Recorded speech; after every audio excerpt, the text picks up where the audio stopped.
갈라디아 4장 잘 보이시죠? 예, 성경 말씀 갈라디아 4장 4절입니다. 제가 읽겠습니다. 때가 참에 하나님이 그 아들을 보내사 여자에게 나게 하시고 율법 아래 나게 하신 것은 율법 아래 있는 자들을 속량하시고 우리로 아들의 명분을 얻게 하려 하심이라. 너희가 아들인 거로 하나님이 그 아들의 영을 우리 마음 가운데 보내사 아바 아버지라 부르게 하시느니라. 그러므로 네가 이후로는 종이 아니요 아들이니 아들이면 하나님으로 말미암아 유업을 이을 자니라. 아멘. 갈라디아 4장 4절에서 7절의 말씀까지를 보았습니다.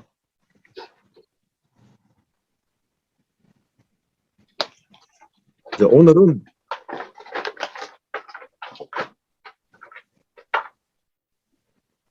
역사 섭리 강의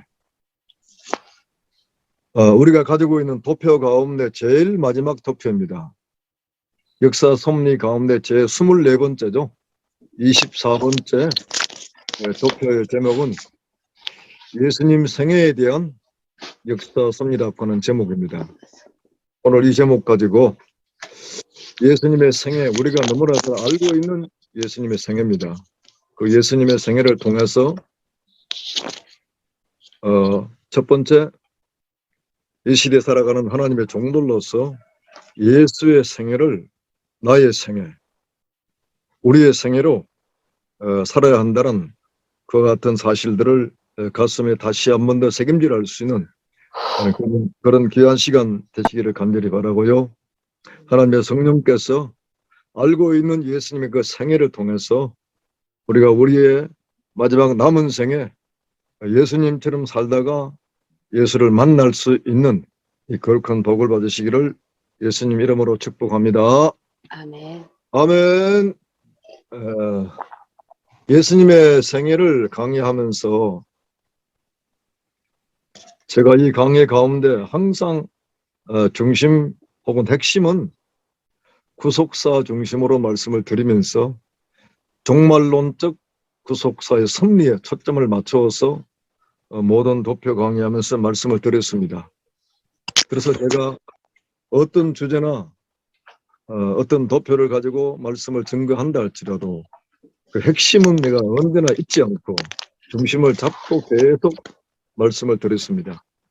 자, 창세기 1장 천지창조부터 우리 예수님 오실 때까지 이 모든 구속사의 섭리 가운데 특별히 종말론적 구속사 섭리에 초점을 맞추어서 말씀을 드린 것을 여러분들이 잘 기억을 하고 계실 줄 알고 있습니다. 그런데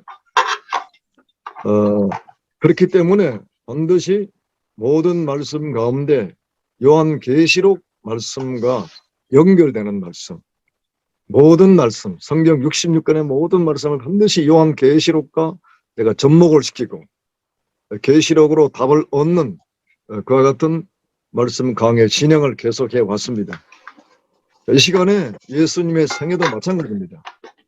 예수님의 생애를 통해서 우리가 정말로 종말론적인 구속사 사역을 감당할 하나님의 종들로서 마지막에 종들로서 그 예수의 생애를 나의 생애로 만들어야 한다는 것. 그 예수가 모든 66권의 핵심이 되고 또 모든 말씀이 열려지는 핵심 키가 되는 거죠. 예수님이 아니시고 그 다음 한 단계 더 나아가서 예수의 십자가가 아니라면 우리가 아무것도 할 수 없는 무익한 존재들입니다. 아멘. 우리가 지난 몇 시간 동안에 계속 구약 마지막에 70일에 또 그 다음에 4대 병거에 대해서 혹은 일곱머리 열벌 짐승에 관해서 지나간 과거 시대에 하나님의 선민을 대적했던 역사적인 강대국들을 통해서 구속사의 승리를 우리 계속 보았었죠. 그 속에서 많은 분들이 우리가 오해하고 있는 그 부분도 다루었고, 또 특히 우리가 다니엘과 계시록 말씀과 연결시켜가지고 많은 분들이 오해하는 것 가운데 하나가 다니엘서 9장 27절 한일의 말씀을 통해서 계시록이 다니엘 9장 27절 한일의 그 계시, 곧 7년 대환란의 계시가 계시록으로 이어지는 시리즈 계시로 말씀을 하면서 요한계시록의 말씀을 여는 핵심 키가 바로 다니엘이다. 이런 말을 많이 하고 있죠. 자, 이강모 목사님도 구속사적 종말론이 70일을 향하여서 끌려있다. 그렇게 종말론의 핵심은 바로 다니엘 9장 27절에 있는 70일의 경륜에 뚫려있다. 요한계시록을 알려면 다니엘을 모르면 계시록을 모른다는 그와 같은 말씀을 하고 있습니다. 민병석 목사님도 마찬가지입니다. 다니엘을 올바르게 해석하지 못하게 되면은 계시록 해석은 불가능하다. 아주 이런 정도 말하고 있어요. 다니엘의 해석이 안 되게 되면은 계시록 해석은 불가능하다. 자, 이런 부분들이 아주 유명한 계시록 강의자들이 하는데 제가 볼 때는 정반대로 말하고 싶어요. 오히려 계시록을 통해서 다니엘의 모든 비밀이 열려지고 모든 다니엘뿐만 아니라 66권의 모든 닫혀있던 비밀들이 계시록이 마치 마스터 키처럼 열려지는데 정반대의 말로 제게는 들린다고 말이죠. 다니엘을 모르면 계시록의 말씀이 절대 해석이 불가능하다. 다니엘의 모든 종말론 해석의 키와 같다. 다니엘 특히 70일의 경륜을 가지고 종말론 가운데 핵심이 되는 요한계시록의 말씀이 해석이 되는 키 열쇠와 같다. 이렇게 말하거든요. 그 말을 생각하면서 뭔가 오해를 하고 있다. 자, 계시록의 말씀이 열리는 키는 누가 키우죠? 요한계시록의 말씀이 열려지는 핵심 키. 다니엘의 70일에가 핵심 키냐? 마지막 한일의 7년 대환란이 계시록이 열려지는 키가 되는 말씀이냐? 성경은 우리에게 뭐라고 말씀하죠? 예수께서 말씀하시기를 나는 사망과 엄부의 열쇠를 가진 자라 그랬어요. 사망과 엄부의 열쇠를 가지신 예수 그리스도. 아멘. 그리고 빌라델비아 교회를 향해서 말씀하시기를 나는 다윗의 뿌리면서 다윗의 열쇠를 가진 자다. 열면은 닫을 자가 없고 닫으면 열 자가 없는 다윗의 열쇠를 가지신 분이 바로 예수라고 말씀하고 있습니다. 그러니까 요한계시록이 열려지는 핵심 키는 바로 예수 그리스도입니다. 구체적으로 말씀을 드리면 요한계시록의 말씀이 열려지는 핵심 키는 바로 십자가입니다. 아멘. 자, 이 시각의 차이가 엄청나죠. 근데 제가 증거하는 말씀은 요한계시록의 말씀이 열려지는 핵심 키는 예수 그리스도. 다윗의 열쇠를 가지신 분. 구약의 다윗 왕국은 하나의 그림자입니다. 하나의 모형적인 왕국입니다. 그 모형적인 왕국이 바로 실상의 왕국은 예수 그리스도. 예수께서 이와 같이 마스터 키가 되시고 다윗의 열쇠를 가지신 예수로 말미암아 구속사가 완성되는 요한계시록의 말씀을 여는 핵심 키가 되는데, 아니 놀랍게도 다니엘이 바로 핵심 키다. 오늘 70일에 7년 대환란이 바로 계시록의 말씀이 열려지는 핵심 키와 같다.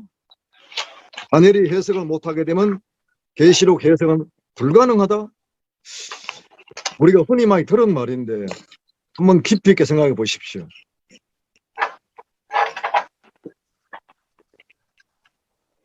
그런데 그 말이 굉장한 오해를 가져와가지고 요한계시록을 바르게 보는데 굉장히 방해를 주고 있습니다. 그래서 내가 이 역사 섭리 강의를 하면서도 종말론적 구속사의 승리에 맞춰가지고 언제나 요한계시록과 짝을 맞춰서 계속해서 반복적인 말씀을 많이 들었습니다. 우리 목사님들은 저를 통해서 들었던 말을 또 듣고 들었던 말을 또 듣고 반복적인 말을 많이 들었을 겁니다. 그 많이 들은 말 가운데 하나가 요한계시록 5장 5절 유대지파의 사자 다윗의 뿌리가 이기었으니 이 책과 7인을 떼시리라. 아멘. 여기서 열쇠가 누굽니까? 예수. 자, 요한계시록은 많은 주제가 있습니다. 굉장히 많은 주제가 있죠. 큰 주제로 7교회, 7인, 7나팔, 7대접, 4대 큰 대주제입니다. 그 다음에 아주 세부적으로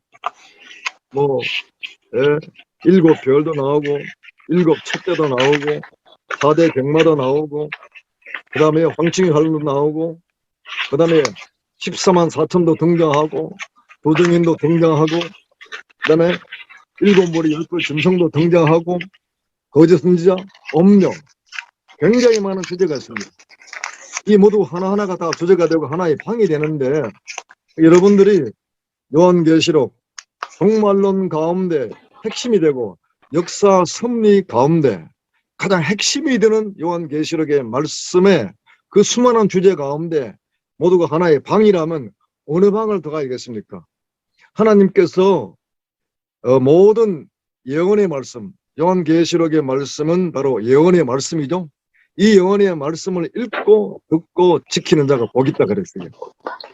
이 예언의 말씀, 이 예언의 말씀이 들어있는 방은 여러 방이 아니고 방은 한 개밖에 없습니다. 한 방, 한 방. 원룸입니다. 그 방 이름이 뭐죠? 이건 제가 만든 이름도 아니고 어떤 유명한 강사가 만든 이름이 아니고 하나님께서 예수 그리스도로 말미암아 예수 그리스도의 계시가 들어있는 유일한 방이 하나 있어요. 그 방의 명패가 바로 뭐냐면 7인입니다. 7인. 하나님의 오른손에 있는 책인데 아무도 뗄 수 없는 책인데 유대지파의 사자 다윗의 뿌리가 십자가 승리로 그 책을 인수해가지고 뗀 책인데 하나님의 손에 있을 때는 절대 주권자 손에 있을 때는 동안책이었습니다. 성부 안에 있는 모든 비밀은 아무도 알 수가 없는데 말씀의 하나님 예수께서 말씀하심으로 성부 속에 있는 완전한 모든 인의 비밀이 절대 주권의 모든 비밀이 다 개봉되었습니다. 그래서 요한계시록의 주제가 아무리 많아도 그 모든 주제를 담고 있는 방은 딱 하나입니다. 7나팔의 방이 아닙니다. 7대접의 방도 아닙니다. 도정인도 아닙니다. 14만 4천도 아닙니다. 7별도 아닙니다. 백마탄자도 아닙니다. 무슨 방이죠? 그 방의 이름은, 그 방의 명패 이름은 7인입니다. 그래서 제가 항상 계시록을 강의하면서 요한계시록은 7인의 구조로 계시하신 예언서입니다. 계시록은 7인의 구조로 구속사의 구조, 하나님의 나라가 건설되는 건축의 설계 도면이 바로 7인의 구조라고 계속 강조하고 많이 말씀을 증거했습니다. 이것이 바로 유일한 방입니다. 이 방 속에 7인의 방 속에 요한계시록의 모든 그 주제의 비밀이 다 들어있습니다. 흩어진 방들이 아니고 작은 주제의 모든 이 내용들이 전부 다 7인의 구조 안에 다 들어있어요. 그러니까 7인 문만 열어버리면 계시록을 볼 수 있는 길이 정로로 갈 수 있는데 어떤 사람은 14만 4천을 붙들고 씨름하고 있습니다. 어떤 사람은 7년 대환란을 붙들고 씨름하고 있습니다. 어떤 사람은 도정인 가지고 논쟁하고 있습니다. 뭔가 모르게 길을 잘못 들었어요. 그러니까 하나님께서 완전하신 하나님, 절대 주권자 하나님, 7인이라는 말은 눈에 보이는 어떤 가시적인 물건보다도 실수 자체가 완전수입니다. 이는 절대 주권이죠. 소유권입니다. 성부 하나님의 절대 주권 속에서 하나님의 나라가 완성되는 모든 뜻과 그 모든 계획이 성부 속에 있는 놀라운 말씀인데 이걸 우리에게 나타내신 것이 바로 계시입니다. 계시인데 7인의 절대 주권의 비밀을 성부 안에 있을 때는 누구도 알 수 없습니다. 영원한 비밀입니다. 이 영원한 비밀을 누가요? 십자가에 승리하신 말씀의 하나님 예수께서 이 모든 비밀을 다 개방해버렸어요. 그러니까 하나님의 그 넓으신 방 안에 있는 유일한 이 모든 비밀을 7인의 구도 속에다 담아 두었기 때문에 계시록에 있는 많은 주제 가운데 우리가 반드시 계시록을 하나님이 계시하신 뜻대로 계획대로 볼 수 있고 역사 순서대로 볼 수 있는 그 계시의 말씀이 열리려면 어느 방을 찾아가야 됩니까? 7인의 방을 찾아 들어가야만 됩니다. 7 나팔을 먼저 들어가지 마시고 7 대접방을 먼저 들어가지 마시고 반드시 7인으로 들어가야만이 우리가 정상적으로 볼 수 있다고 말이죠. 그 다음에 이제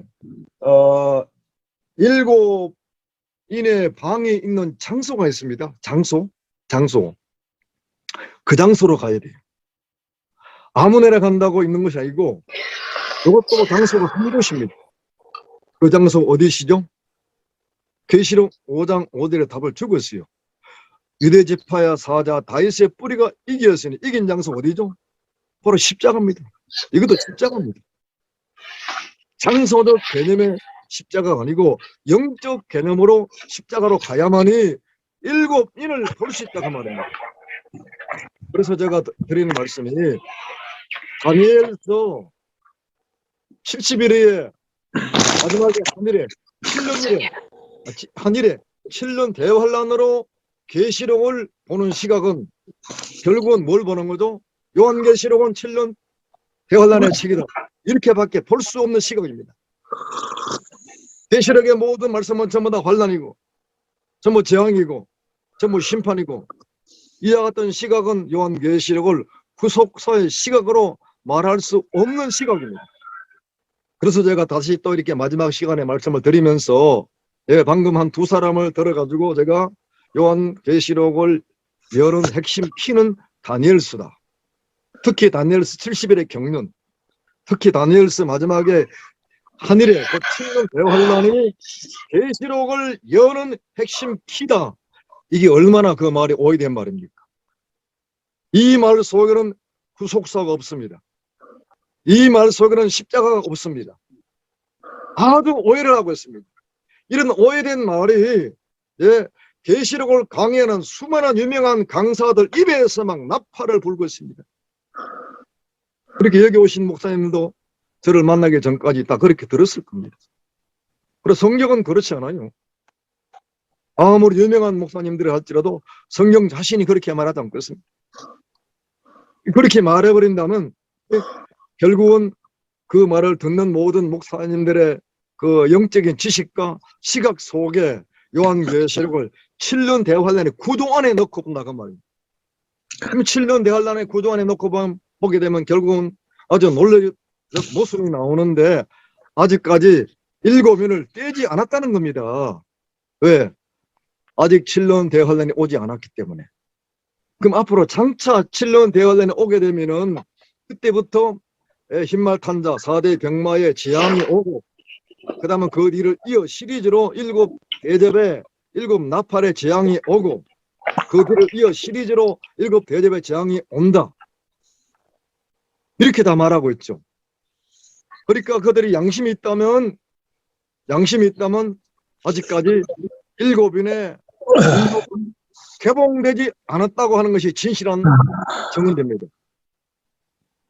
아직도 떼지도 않은 동한책의 인봉도 떼지도 않았는데 흰 말은 무엇이고 붉은 말은 무엇이고 해석하고 있습니다. 스스로 논리의 모순관에 빠져 있으면서도 스스로 논리의 모순관에 빠져 있는 사실조차도 모른다 그 말입니다. 어느 날 제가 아주 깜짝 놀라버렸어요. 야, 이렇게 공부도 많이 하고 이렇게 유명한 목사님들이 이렇게 스스로 논리적 모순에 빠져 있는데 왜 저것을 모르고 있을까? 이구동성으로 아직 7년 대환란이 오지 않았다는 사실은 다 인정합니다. 그럼 앞으로 언젠가 모르겠지만 그 언젠가 모른다 하지만은 그 내용은 뭡니까?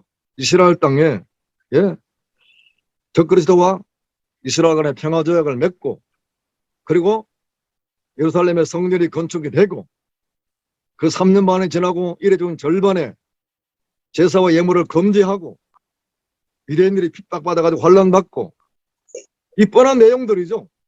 이런 내용들을 우리 여기 누굽니까? 민병성 목사님은 아주 강조하시더라고요. 그걸 보면서 이 사람은 역사적 전천기설이 아니고 전형적인 세대주의 신학을 지금 안에 안고 있더라고요. 겉으로는 역사적 전천기를 말하는 것 같은데 그 안에 내용을 들어가 보니까 방금 제가 드린 그 말씀을 그대로 하고 있는 거예요. 이게 얼마나 여러분들 보십시오. 다니엘서가 계시록을 여는 핵심 키다. 다니엘이 해석이 안 되면 요한계시록은 해석이 불가능하다. 이 말이 얼마나 오해된 말입니까? 아주 오해된 말입니다. 자, 이런 오해된 것들을 깨트리고 오해된 지식들을 깨트려 가지고 바른 종말관을 심어줘야 됩니다. 나는 결코 무천론주의자가 아닙니다. 그렇지만 모든 구속사의 핵심은 예수 그리스도의 십자가, 이건 신학을 초월해 가지고 주님 말씀이기 때문에, 그래서 우리가 십자가 밑에 장소적 개념보다도 영적으로 십자가 밑에 가야만이 무엇이 보입니까? 7인의 봉안책이 십자가로 말미암아 열려진 것을 보게 된다 그 말이죠. 자, 아까 키는 계시록을 여는 키가 뭐라고요? 계시록을 여는 키가 다니엘서도 아니고 계시록을 여는 키가 다니엘의 9장의 71에도 아니고 계시록을 여는 키가 하늘의 7년 대환란도 아니라고 말입니다. 아멘. 예수의 십자가가 바로 키입니다. 아멘. 다윗의 열쇠 대신 예수 그리스도, 닫으면 열 자 없고 열면 닫을 자 없는 예수의 십자가 자체가 바로 키다 그 말입니다. 아멘. 누가 계시록을 엽니까? 예수 그리스도께서. 사람의 여는 것이 아니요. 아멘. 어린 양 예수께서. 예수께서 열어놓았다 그 말입니다. 자, 개봉해 놓았어. 십자가를 마스터 키로 삼아가지고 성부 속에 있는 완전한 7인의 절대 주권의 비밀을 말씀에 하나님께서 십자가 죽으심으로 십자가를 마스터 키 삼아가지고 이미 그 모든 비밀을 개봉했다 그 말입니다. 그런데 무슨 너무 7년 대환란이 와서 계시록 연다 말하고 있냐 그 말입니다. 다른 분 들으면 기분이 좀 나쁘겠지만은 한번 생각해 보십시오. 얼마나 오해된 말을 하고 있는가. 이런 오해된 말을 유명한 강사가 지금 나팔을 불고 앉았습니다. 듣는 사람은 그것이 진리인 것처럼 듣고 앉았어요. 아니요. 계시록이 열리는 것은 다윗의 열쇠를 가지시니 십자가에 승리하신 십자가 승리가 바로 마스터 키가 돼가지고 7인으로 봉안책에 그 모든 예언의 말씀의 비밀이 전부 다 개봉이 되었습니다. 개봉될 그 시고가 아니고 이미 다 개봉이 되었다 그 말입니다.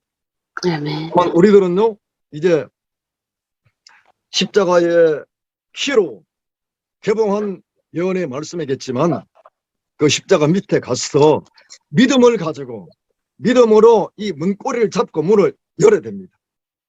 여는 것은 바로 내가 할 일입니다. 아멘. 예수가 하실 일이 있고 믿음으로 내가 할 일이 있습니다.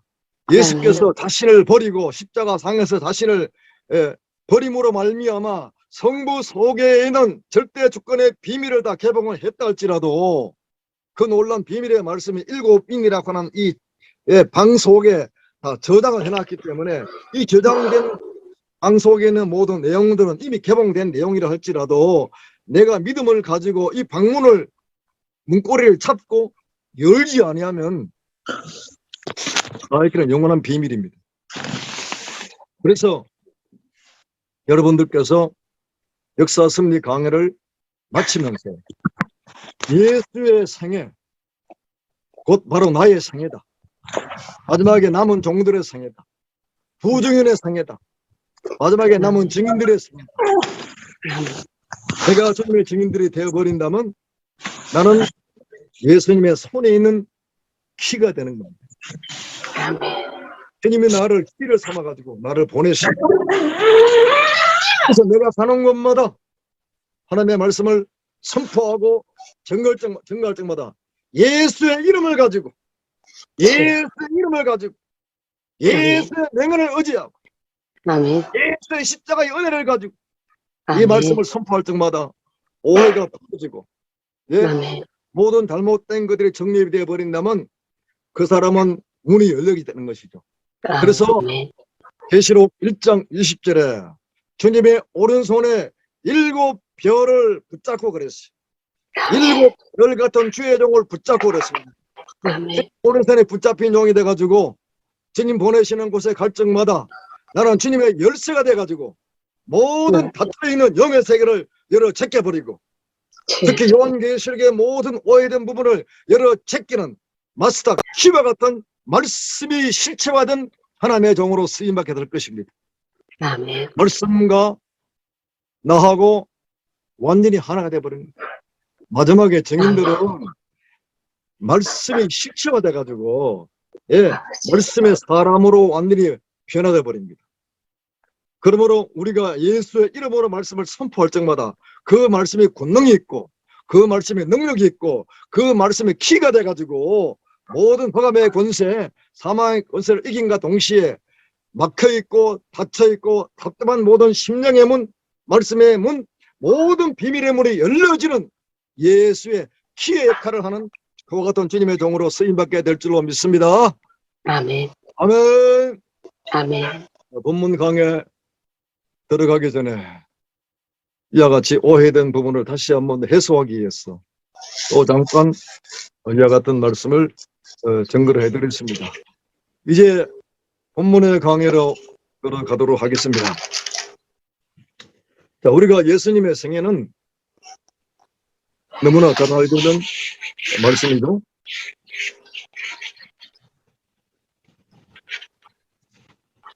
구약 시대가 끝이 나고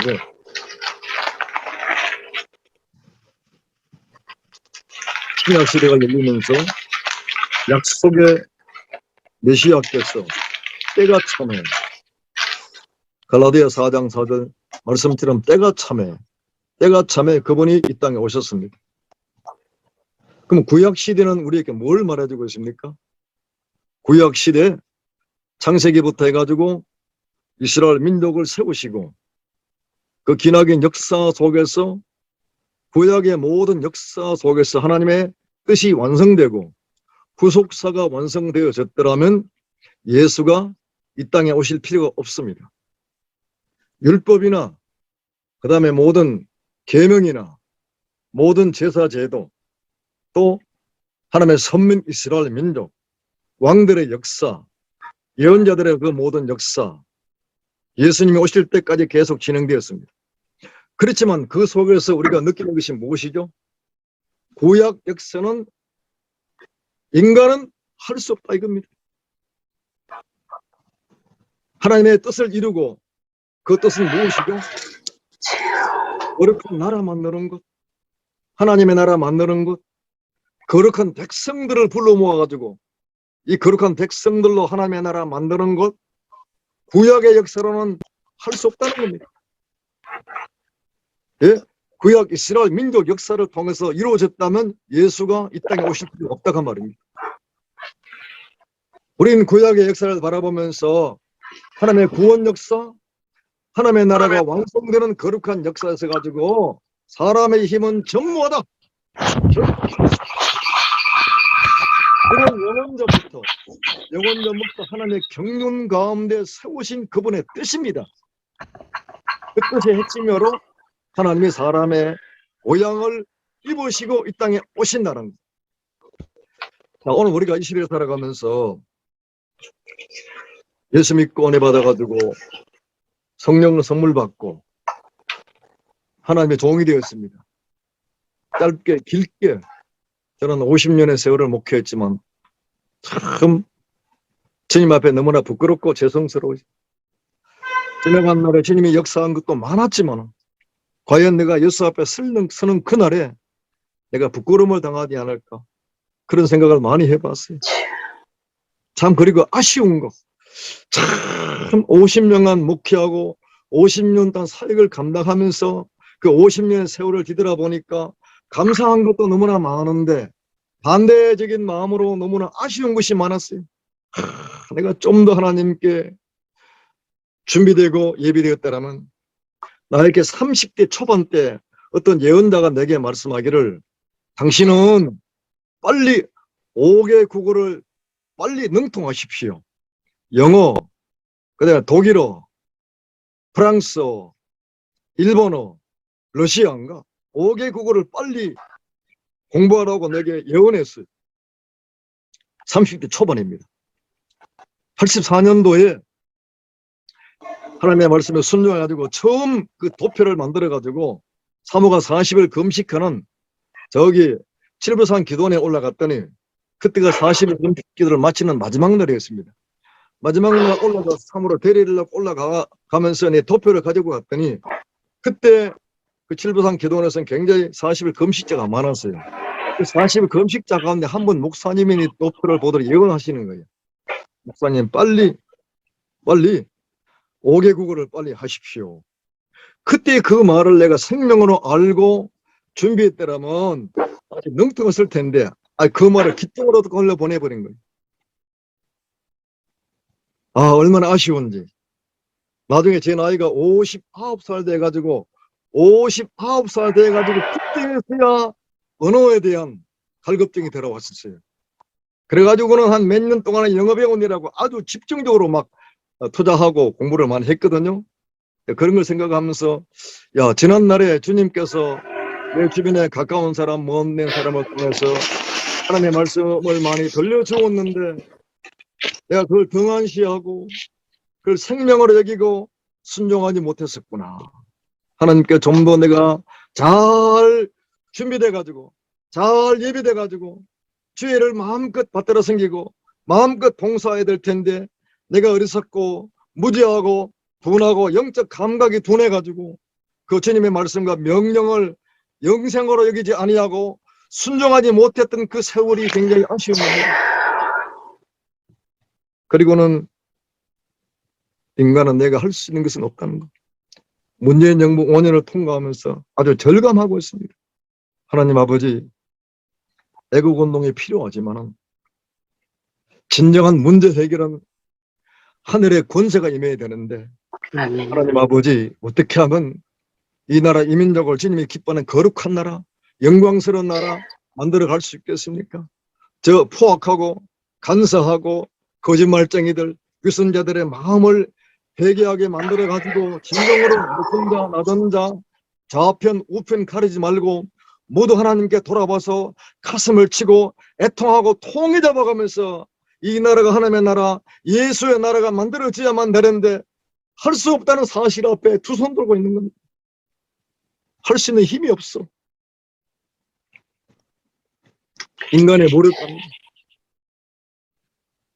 주님의 종으로서 목사로서의 그 무력감, 무능함, 할 수 있는 힘이 없는 것, 전능자 하나님의 내 아버지가 되시고 그분이 나의 구주가 되시고 나의 왕이 되시는데 왕이신 하나님 아버지 안에 있는 그 놀라운 부유함과 그 무한한 권능과 그 무한한 능력과 그 무한한 존귀함과 그 무한한 영적 권위가 아버지 왕이신 아버지 안에 다 있는데 왜 그것을 내가 예수 이름으로 마음껏 쓰지 못하고 사용하지 못하는 이와 같은 불통자가 되어버렸는가? 이것이 제가요 이 마지막 시대 살아가는 이 무익하고 무능한 종의 한계를 느끼는 겁니다. 하나님께서 그때 마리아를 구약은 할 수 없다. 율법은 할 수 없다. 계명도 할 수 없다. 모든 제사 제대로 할 수 없다 그 말이에요. 하나님이 직접 오셔야 돼. 하나님이 역사 속에 오지 아니하시고는 할 수 없어요. 창세기 1장 1절에 빛이 있으라. 내 우주 모든 내 우주 세계가 혼돈과 공허와 흑암 속에 생명의 빛 대신 빛이신 예수가 오셨다고 말합니다. 바로 창조 세계에 생명의 빛이 오셔가지고 혼돈과 공허와 흑암을 물리치시고 이 세상을 창조했던 것처럼 타락한 인생들 이 세상 속에서 구약 이스라엘 민족과 그들의 모든 제사 제도를 통해서 우리에게 보여줬지만 이걸로 할 수 없다고 말입니다. 하나님의 역사 속에 하나님의 인간 세상에 오지 아니하고는 결코 하나님의 뜻이 이룰 수 없다. 결코 하나님의 나라가 완성될 수 없다. 그래서 하나님의 사람의 몸을 입으시고 이 땅에 오신 것이 바로 성육신 사건입니다. 그러나 아멘. 그 하나님께서 오실 때 주여. 마리아를 준비했어요. 이스라엘 가운데 수많은 여인 가운데 마리아를 준비했어요. 깨끗하고 정결하고 믿음과 정절과 순교 신앙이 예비되고 준비된 마리아를 준비하시고 그 마리아의 태를 이용해서 성령의 물과 피가 임해가지고 하나님 오셨다 그 말입니다. 참 이것이 바로 하나님 하신 일인데 마리아의 태 속에 하나님이 성령의 물과 피가 임하신 것은 사람 속에 하나님이 올 수 있다는 놀라운 증거를 보여줬습니다. 사람 속에 하나님이 창조하신 피조물의 사람의 영혼 속에 하나님이 들어올 수 있다는 길을 보여줬어요. 아멘. 오늘 이 마지막 시대 살아가면서 우리가 한계를 느끼지만 하나님이 예비하신 여자가 있습니다. 그 여자가 누구이죠? 다시 계시록으로 들어가죠. 요한계시록 12장 1절에 요한의 계시를 보는 가운데 큰 이적을 보았는데 하늘에 큰 이적이 보이니 해를 입은 한 여자가 보이더라 그 말입니다. 하나님이 준비하신 여자입니다. 해를 입은 한 여자. 머리에 12별의 멜로관이 있고 그 발 아래 달이 있고 그리고 여자가 아이를 배웠습니다. 아이를 낳기 위해서 예산의 고통과 부르짖는 장면의 한 여자를 보았어요. 이 여자를 누가 준비했습니까? 하나님이 준비했습니다. 아멘. 하나님이 오시기 위해서 마리아를 준비하신 것처럼 마지막에 주님 재림의 주를 영접하기 위해서 하나님이 예비하신 한 여자가 있으니 해를 입은 한 여자 말세의 주를 영접할 수 있는 신부 담당된 하나님의 교회 한 남자만을 사랑하고 한 남자 신랑 되신 예수를 유일하게 정절로 사랑하고 순종하는 어제 14만 4천의 인격 가운데 두 번째 여자로 더불어 더럽히지 아니하고 정절이 있는 자라 그랬습니다. 한 여자를 아멘. 우리 목사님들 분들이 부탁하는 말씀은요. 목사님이 심호하는 그 교회를 심호하는 교회 모델 케이스를 무슨 교회로 삼으시렵니까? 정영균 목사님? 목사님이 목사하는 교회가 정영균 목사님. 예, 목사님. 제가 목회하는 교회 모델 케이스 교회가 어떤 교회죠?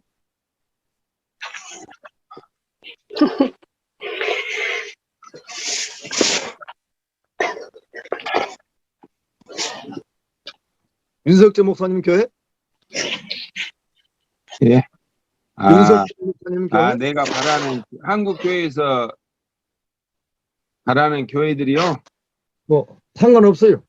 에, 성경에서도 좋고 눈에 보이는 교회도 좋고 가장 사모하고 내가 본받고 싶고 모델 케이스로 삼고 싶은 교회. 아시죠?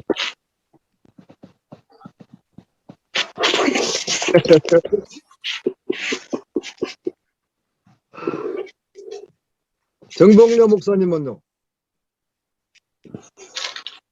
정봉려 목사님 음소거 한번 저하고 한번 이야기해 보세요. 제가 묻잖아요. 아직 금방 안 나오네. 조순남 목사님. 저는요. 네. 사도 바울과 같이 네. 그런 목회를 하고 싶어요. 이렇게 하고 싶어요. 네. 그런 교회를 만들고 싶어요. 정답이죠. 정답은 정답인데. 네.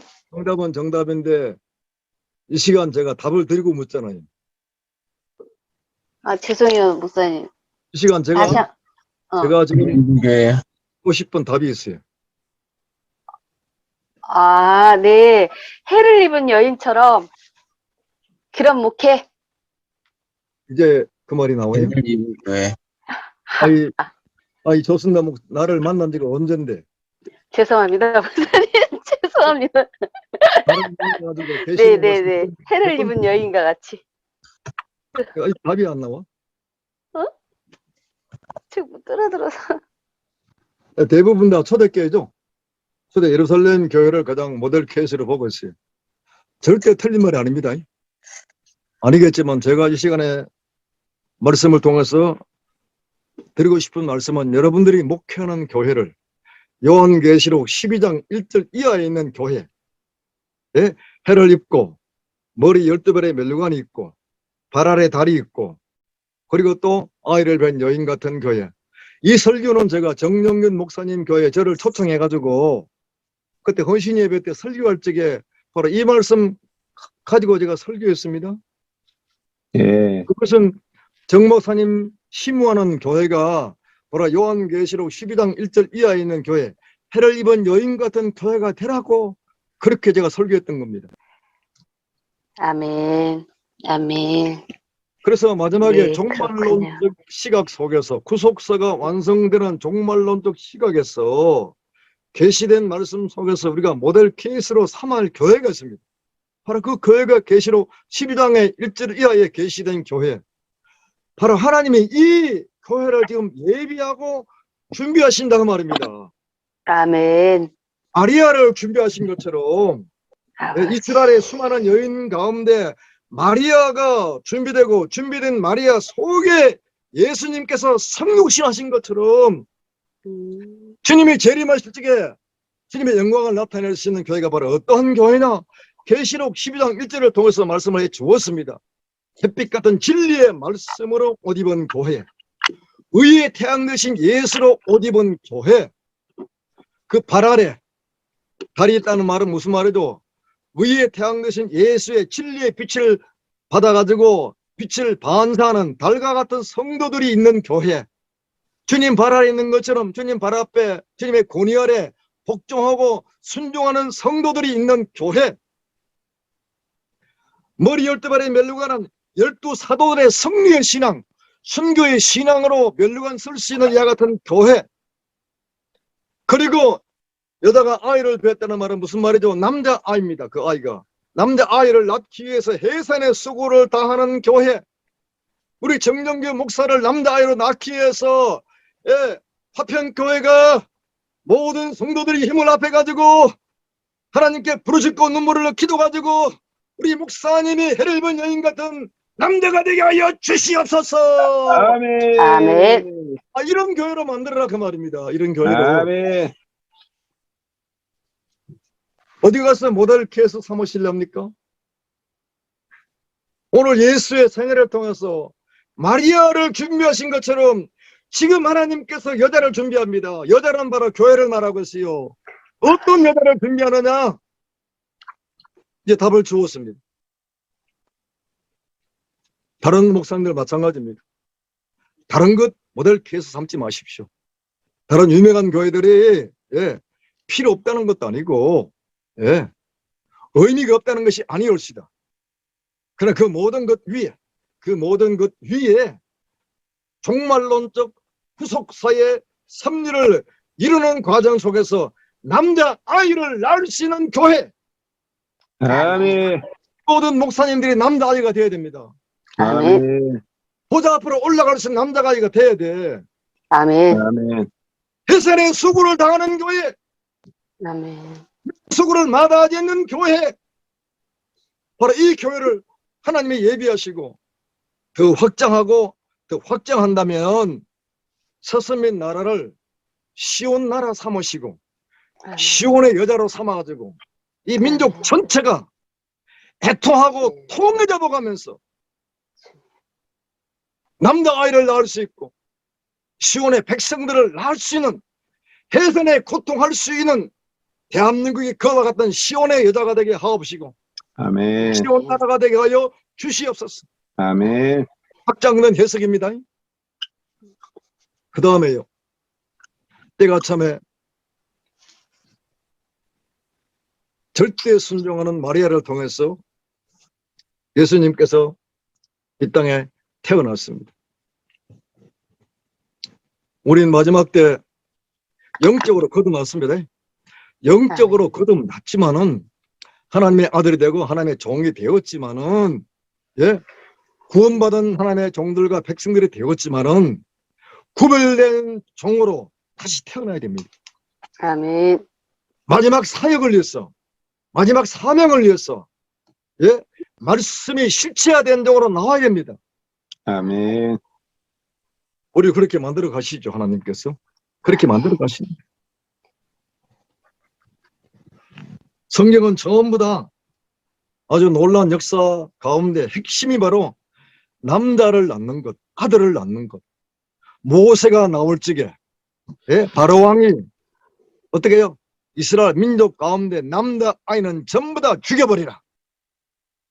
예수가 태어날 적에 헤롯이 어디요? 베들레헴에 있는 어린 아이들을 다 죽여버렸습니다. 이런 모든 역사를 통해서 마지막 종말도 마찬가지입니다. 마귀의 머리통을 깨트려버리고 마귀의 진지를 파괴하고 마귀의 보좌를 깨트릴 수 있고 영을 땅에 끌어내릴 수 있는 마지막에 아들들이 나와야 한다니까요. 아멘. 로마서 8장에 말씀하죠. 피조물에 고대하는 바, 피조물에 고대하는 바가 뭐라고요? 하나님의 아들들이 나오기를 원한다 그 말입니다. 예?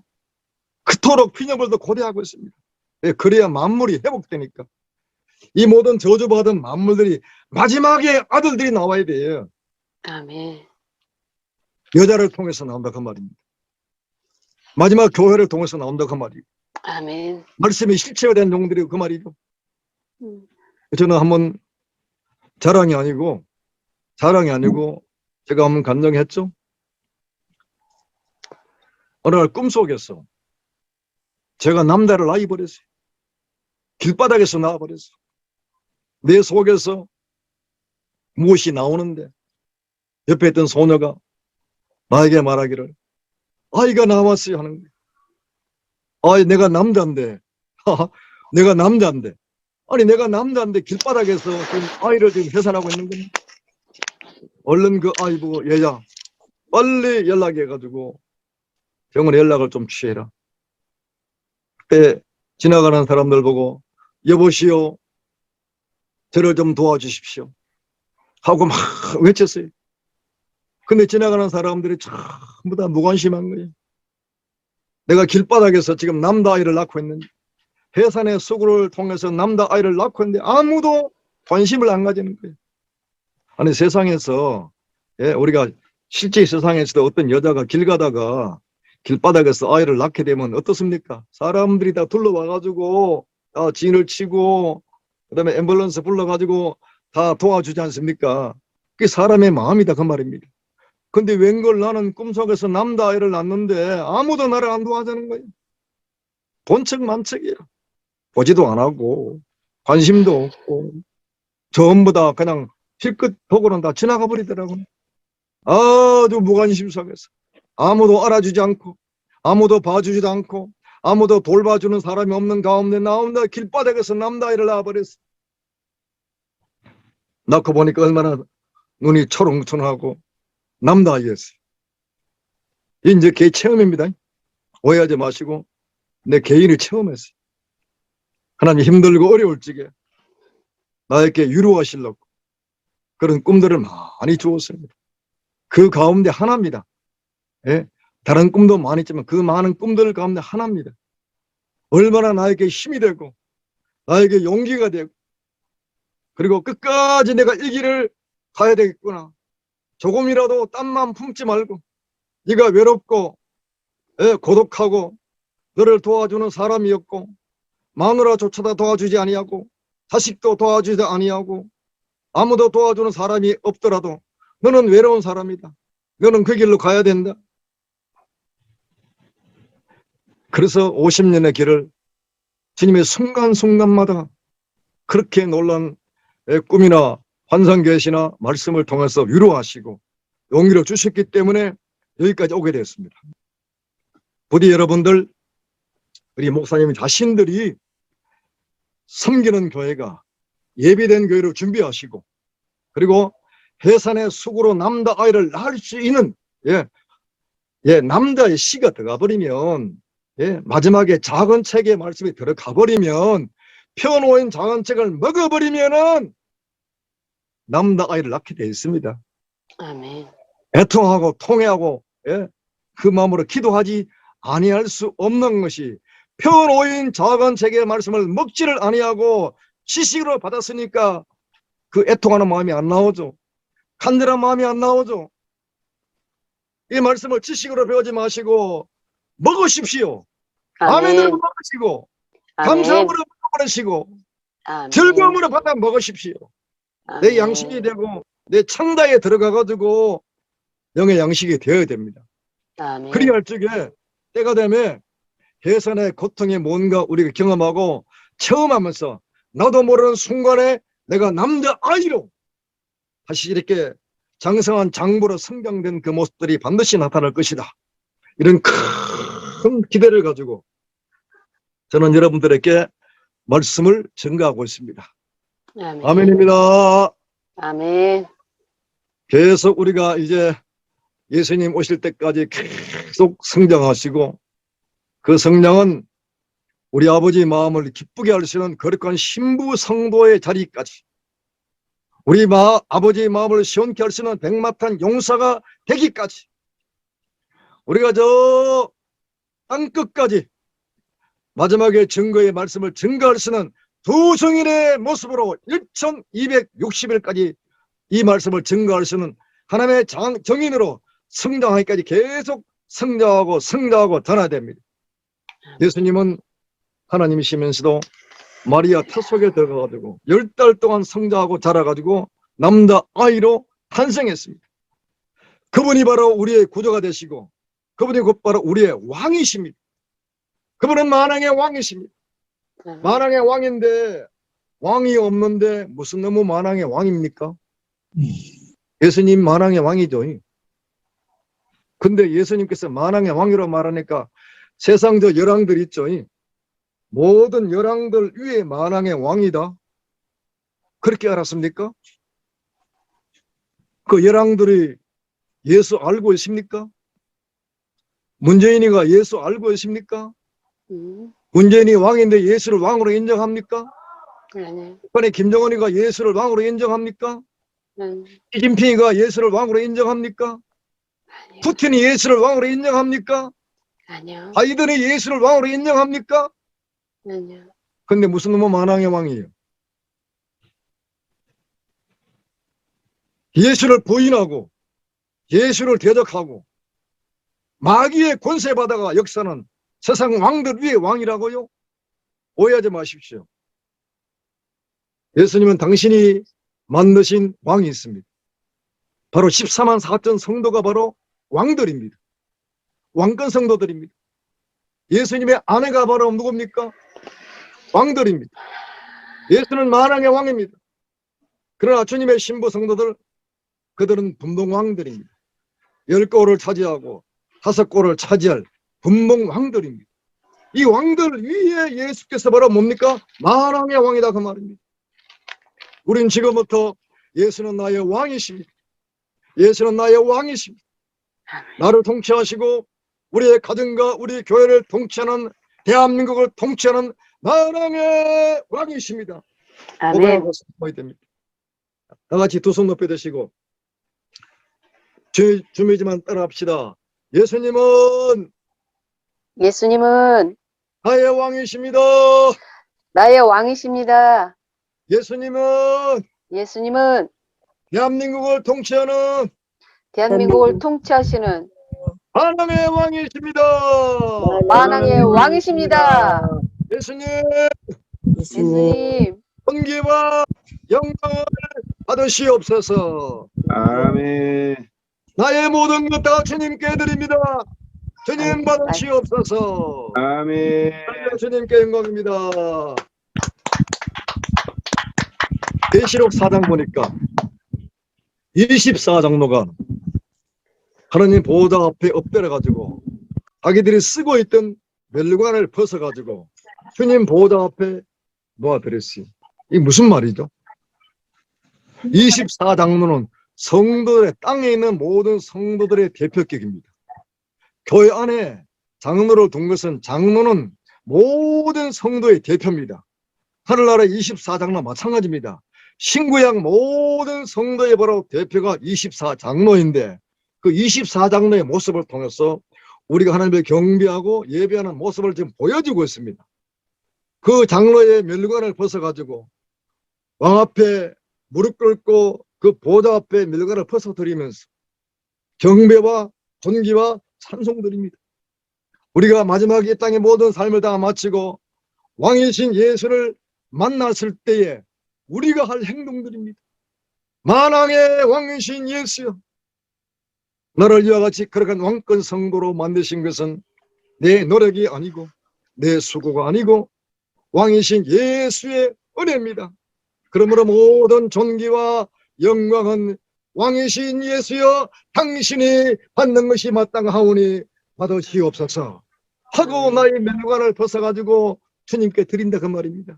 아멘. 이것이 앞으로 여러분과 우리가 주님 만나서 할 행동입니다. 아멘. 주님 할 행동을 24장로의 모습을 통해서 우리에게 미리 보여주었습니다. 그분은 나의 왕이십니다. 너무나 아멘. 감사하게 우리를 이 땅에 왕같은 제사장을 삼으시고 왕같은 제사장을 삼으시고 우린 지금부터 왕같은 나는 제사장이다. 비록 내가 가진 것이 없고 비록 보잘것없는 종이라 할지라도 예수의 그 은혜로 말미암아 나를 마지막 때 왕같은 제사장을 삼아 주었으니 하나님께 감사하면서 당신은 이 모든 왕들의 만왕의 왕이십니다 하고 존귀와 영광을 하나님께 돌려야만 될 줄로 믿습니다. 아멘. 왕으로 오신 예수께서 결국은 왕이신 그분께서 이 땅에서 그의 나라를 만드시고 당신의 백성들을 얻기 위해서 예수님은 3년 반 공생애를 살았습니다. 3년 반의 공생애를 통해서 마지막에 성도들이 우리가 살아가야 할 공생애의 모습을 예수의 생애를 통해서 우리에게 보여주었습니다. 아멘. 말씀드렸죠? 어제 드린 말씀 여기 오늘 또 나오네. 어제 14만 4천의 7대 인격을 통해서도 우리가 말씀을 들었지만 예수의 공생애를 통해서 우리에게 말씀하신 가장 중요한 목적은 무엇입니까? 바로 이 시대를 사는 말세에 살아가는 마지막에 증인들이여 너희들도 나와 같은 삶을 살아야 한다. 나와 같은 삶을 살아야 한다. 예수님처럼 요단강에 침례 받으시고 다 여러분 침례 받으셨죠? 아멘. 세례 받으셨던 침례 받았던 다 받았습니다. 자, 다시 기억을 새롭게 하시고 내가 세례 받으시면 내가 침례를 받으면 나는 예수와 함께 죽었다라고 인정하십시오. 아멘. 죄를 씻는 표식이 아닙니다. 세례는 씻을 셋자요. 침례가 원번역입니다. 침자는 잠길 침자, 물에 잠긴다는 그 말입니다. 그러므로 침례의 진정한 의미는 죄를 씻는 표식이 아니고 죽음이야, 죽음. 바로 내가 물속에 잠기든지 머리에 물을 붓든지 그 순간에 나는 예수와 함께 죽었다 그 말입니다. 아멘. 죽은 자에게 그 다음에 삶 속에서 지은 죄를 씻는 것이죠. 우리 장로기가 세례를 거꾸로 말하고 앉았어. 그리고 예수께서 요단강 침례 받으신 것은 뭘 말합니까? 나는 죽으러 온 자다 그 말입니다. 아멘. 물에 잠기심으로 예수가 죽고 물에서 올라오는 것은 바로 부활을 말하고 있습니다. 아멘. 이렇게 공생의 시작을 침례로 시작하신 그 예수께서 알파와 오메가적으로 마지막에 십자가에 죽으셨습니다. 침례로 죽는다는 사실을 미리 보여주신 예수께서, 의를 이루신 예수께서 십자가 죽으심으로 다 완성해 버렸죠. 이것이 예수 생의 알파 오메가입니다. 우리 생의 알파 오메가, 우리의 고백이 나란 예수와 함께 죽었습니다. 아멘. 안 죽었어, 죽었다 그래야 돼. 아직 옛 사람이 살아있고 아직 현재 살아있어도 죽었다 하십시오. 그래야 마귀가 두려워한다 그 말입니다. 아멘. 죽었다. 예수가 아멘. 십자가에 못 박아 죽을 적에 나의 모든 옛사람도 예수와 함께 나는 죽었습니다. 아멘. 오직도 죽었습니다. 다망도 아멘. 죽었습니다. 자존심도 아멘. 죽었습니다. 욕심도 아멘. 죽었습니다. 나는 아멘. 예수님께 침례받아보러 죽었습니다. 고백하십시오. 아멘. 그리야만이 그 길을 갈 수 있다 그 말입니다. 살아서 못 가는 길입니다. 예? 아멘. 여러분들 살아가지고 예수 절대로 만나지 못합니다. 내가 주여. 아주 확실하건데 여러분들이 살아서는 절대 예수 못 만납니다. 아멘. 아멘이십니까? 아멘. 그렇게 싫어요? 아멘입니다. 이게 진리인데요? 아멘. 죽지 않고는 예수 못 만납니다. 너무나 그 말을 제가 많이 했죠. 예수님께서 여섯 번째 짐승한테 로마한테 죽임을 당했습니다.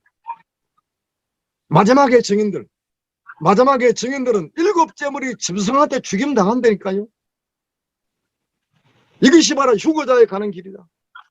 이것이 바로 들림받는 마지막 최고다 그 말입니다. 아멘. 살려고 목회하지 마시고 죽으려고 목회하십시오. 죽어야 부활이 있어요. 부활 성천이 있습니다. 그리고 예수의 공생애를 왜 보여주십니까? 마지막에 성도들의 생애입니다.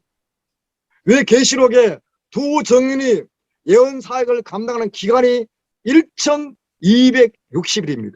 3년 반이죠. 3년 반입니다. 그러니까 두 정인의 생애는 예수의 생애를 그대로 살다가 예수님처럼 3년 반 예언의 말씀을 증거하고 예수님처럼 마지막 일곱째 머리 짐승한테 죽임을 당하고 예수님처럼 사흘 반 동안에 시체가 되었다고 예수님처럼 사흘 반 후에 우리가 부활했어. 예수님처럼 구름 타고 하늘로 올라간다 그 말입니다. 아멘. 이것이 바로 예수의 생애를 통해서 오늘 주님께서 우리에게 말씀하시는 놀라운 역사 섭리가 되는 것이고 생명의 교훈이 되는 것이고 생명의 능력 거룩한 말씀으로 우리에게 주고 있습니다. 그러나 누가 인간의 힘으로 이 길을 갈 수 있겠어요? 그래서 스가랴 4장 6절에 말씀하시기를 이는 힘으로 능으로 되지 아니하고 오직 너의 성령으로 변하니라. 아멘. 오직 너의 일곱 명의 성령으로 변하니라. 아멘. 아멘이시죠? 내가 할 수 아멘. 없고 내 힘도 안 되고 내 의지도 안 되고 내 노력도 안 되고 내 결심도 안 돼. 오호라 나는 도움으로 할 수 없어. 할 수 있는 것은 오직 하나님께 싸우니 하나님의 일곱 명의 성령이요 일곱 명의 성령의 능력으로 내 머리끝부터 발끝머리까지 완전히 지배하시고 복잡하여 주시었어. 내 힘이 아니고 성령의 능력으로 일곱 명의 성령의 능력으로 나도 임수님처럼 마지막에 3년 만에 공생애를 살아갈 수 있는 이 은혜를 베풀어 주시옵소서. 아멘. 굵은 뼈 입은 도정인처럼 정말로 예수의 사랑과 예수의 눈물을 가지고 전 세계 멸망받을 죄인들을 바라보고 그들을 살리기 위해서 예수의 심령과 예수의 눈물을 가진 굵은 뼈 입은 증인으로 마지막에 3년 반의 생애를 예수처럼 살다가 예수처럼 죽고 예수처럼 부활하고 예수처럼 성천하고 예수처럼 오게 자리에 올라갈 수 있도록 저희의 이 모든 역사 섭리의 길을 걸어갈 수 있도록 주님 나를 도와주시고 은혜를 베풀어 주시옵소서. 아멘. 아멘. 할렐루야. 사람이 할 수 없는 것 하나님은 하십니다. 아멘. 우리 오늘 여기 이제 예수성의 마지막 37자 말씀을 마무리하면서 하나님이 그토록 천지를 창조하기 이전부터 그토록 얻고 싶었던 하나님의 종들 그토록 창조하시고 양육해가지고 만들고 싶어했던 거룩한 하나님의 신부들을 피로 쏟았습니다. 한번 상상해 보십시오. 우주 만물을 조성하기 이전에 우주와 만물을 만들기 이전에 천국 나라는 영원히 존재했습니다. 천국 나라도 존재하고 영토도 있고 그 나라의 왕도 계십니다. 그 나라의 법도 있습니다. 근데 무엇이 모자랍니까? 천사도 있습니다. 없는 것은 하나님의 나라의 백성들이 없습니다. 왕의 마음을 알고 창조자의 마음을 알고 신랑 예수의 마음을 아는 그 백성이 없다고 말입니다. 아멘. 아담은 몰랐습니다. 아담은 세상을 몰랐습니다. 고난 풍파를 겪지 않았습니다. 네. 하나님께 창조함을 입었습니다. 꼴의 사랑의 높이와 넓이와 깊이를 몰랐습니다. 우리가 너무나 감사한 것은 비록 아담의 범대로 사망 문세가 득세하고 어둠의 영들이 역사하고 온갖 고난과 풍파를 겪었지만 이 고난이 아니었다면 이 어둠에 속한 마귀 영의 역사가 아니었다면 우리가 얼마나 하나님의 높이와 넓이와 깊이를 알았겠습니까? 우리가 이 고난 속에서 이 지옥 같은 세상 살아가면서 사모하는 천국을 사모하는 마음이 어디에서 나왔겠습니까? 아버지는 이 모든 것들을 다 반복해가지고 이 고통과 고난과 눈물과 어둠과 죄악과 마귀가 역사하는 세상 가운데 우리를 홀로 버려두지 아니하시고 그 속에서 나를 기르시고 나를 양육해가지고 진정으로 하나님을 사랑하는 하나님의 거룩한 신부들, 예수의 그 십자가 사랑이 얼마나 높고 크고 귀한 것인가. 전능자가 사람의 몸을 입으시고 이 땅에 오셔서 피조물의 손에 비참하게 죽임당하신 예수의 그 사랑을 알고 가슴 깊이 뜨거운 사랑과 눈물로 예수 사랑하는 거룩한 신부를 만들었어요. 아멘. 이 사람들이야말로 천지 만물을 창조하신 아버지의 목적이 완성된 거룩한 백성들을 만들었으니 이제는 세상 나라가 하나님의 나라가 만들어지는 것은 너무나 당연한 것입니다.